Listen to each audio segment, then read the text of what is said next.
Our message is simple, because Baba was our true north. And today, we may not find him to consult him, but we must ask ourselves, in any situation, what would Baba do? Faced with the decision of unity of the country or division, what would Baba do? Faced with a decision of hate or love, what would Baba do?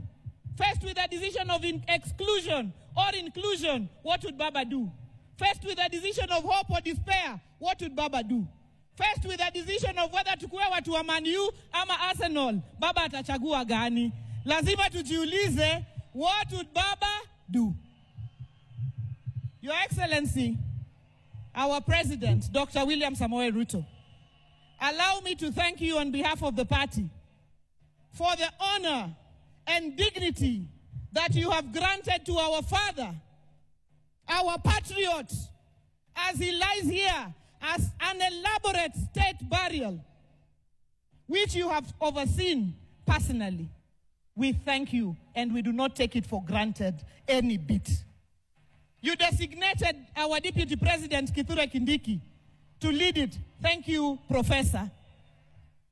Our brother, Dr. Ray, thank you for all the running around that you have done during this process. Your Excellency, we only ask you for one more honor. Ile stadium yetu ambayo inakuja kubwa sana, 60,000 capacity, tunaita kwa kizungu magnificent.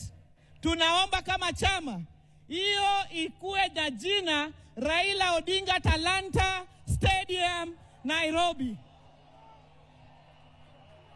Alafu, since wewe pia ni mtu ya Arsenal, next year, ukiimaliza, Baba alikuwa Arsenali, wewe pia ni Arsenali.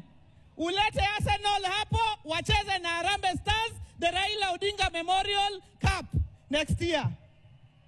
Na watu wa Man U wajipange siku hiyo, watafute shughuli nyingine.